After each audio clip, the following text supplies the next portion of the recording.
BNP করার কারণেই মানুষ নেতাকর্মীদের সালাম দেয়, সম্মান করে বলে মন্তব্য করেছেন বিএনপির ভারপ্রাপ্ত চেয়ারম্যান জনাব তারেক রহমান। জাতীয় ঐক্য সুসংহত করতে কর্মসংস্থানের উপর গুরুত্বারোপ করে তারেক রহমান আরও বলেন, জবাবদিহিমূলক সরকার ও কার্যকর সংসদই জনগণের রাজনৈতিক শক্তি রক্ষা করতে পারবে। তাই নির্বাচনের জন্য সবাইকে ঐক্যবদ্ধ থেকে কাজ করার আহ্বান জানিয়েছেন তিনি।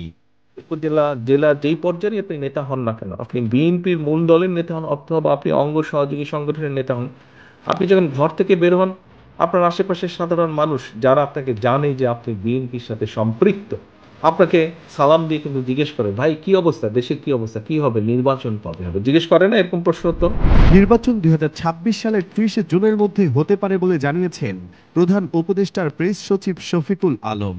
আজ মঙ্গলবার সন্ধ্যায় রাজধানীর ফরেন সার্ভিস একাডেমিতে আয়োজিত সংবাদ ব্রিফিংয়ে এক প্রশ্নের জবাবে একথা বলেন তিনি।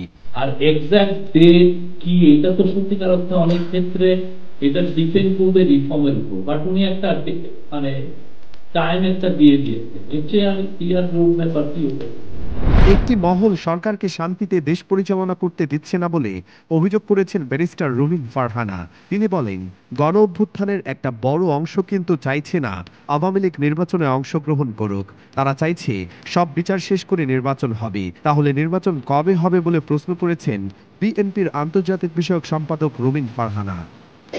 রোড ম্যাপটি কি হতে পারে, কবের মধ্যে তারা নির্বাচন নিয়ে ভাবছে, এটি যদি তারা আরেকটু পরিষ্কার করত, তাহলে আমার মনে হয় দেশের মানুষ আরো অনেক বেশি আশ্বস্ত হতো। শেখ হাসিনার ন্যূনতম লজ্জা থাকলে মরণের আগে বাংলাদেশে পা রাখবে না বলে মন্তব্য করেছেন সার্জিস আলম। তিনি আরও বলেন, একজন মানুষ কতটা লোভী হতে পারে তার উদাহরণ শেখ হাসিনা। এ সময় সার্জিস বলেন, বাংলাদেশের মানুষ ভারত বিরোধী নয়, তবে উগ্রবাদী মোদী বিরোধী। যদি বিন্দু মাত্র লজ্জা থাকে, সে মরণের পূর্বেই বাংলাদেশে কোনদিন পা রাখবে না। রাজধানীর পিলখানায় বিডিআর হত্যাকাণ্ডের রহস্য উন্মোচনে স্বরাষ্ট্র উপদেষ্টা যে তদন্ত কমিটি গঠনের কথা জানিয়েছেন তা আগামী ৫ কর্মদিবসের মধ্যে না হলে আন্দোলনের হুঁশিয়ারি দেওয়া হয়েছে রাজধানীর কেন্দ্রীয় শহীদ মিনারে এক সমাবেশ থেকে। বৈষম্য বিরোধী ছাত্র আন্দোলনের নির্বাহী সদস্য মাহিন সরকারের আহ্বানে আজ মঙ্গলবার দুপুরে এ সমাবেশ হয়। সেখানে বর্ডার গার্ড বাংলাদেশ বিজিবির নাম পরিবর্তন করে বাহিনীটিকে আগের বাংলাদেশ রাইফেলস বা বিডিআর নামে ফিরিয়ে আনার দাবিও জানানো হয়। দেশে ডেঙ্গুতে আক্রান্ত হয়ে আরও ২ জনের মৃত্যু হয়েছে। তারা মারা গেছে ময়মনসিংহ ও খুলনা বিভাগে। এ নিয়ে ডিসেম্বরের ১৭ দিনে ডেঙ্গুতে ৬৩ জনের মৃত্যু হলো। আর চলতি বছর এখন পর্যন্ত এডিস মশাবাহিত রোগটিতে আক্রান্ত হয়ে মৃত্যু হয়েছে ৫৫১ জনের। আজ মঙ্গলবার স্বাস্থ্য অধিদপ্তরের সংবাদ বিজ্ঞপ্তিতে এসব তথ্য জানানো হয়েছে। ঝালকাঠির রাজপুরের সংঘাত নয়, ঐক্যের বাংলাদেশ গড়ি এই স্লোগানে রাজনৈতিক, ধর্মীয় ও জাতিগত সহিংসতা পরিহার করে আন্তঃধর্মীয় সম্প্রীতি বজায় রাখার আহ্বানে মানববন্ধন অনুষ্ঠিত হয়েছে।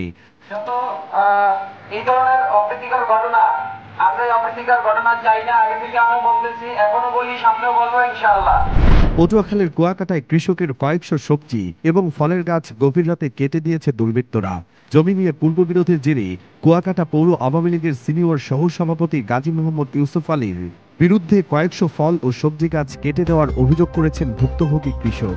আমার যে ক্ষতি করেছে, আমি এদের বিরুদ্ধে মামলা করবো। আমি সরকারের কাছে আহ্বান করি যে আমার অতি শীঘ্রই আমার এর জন্য পরিপূর্ণ বিচার চাই।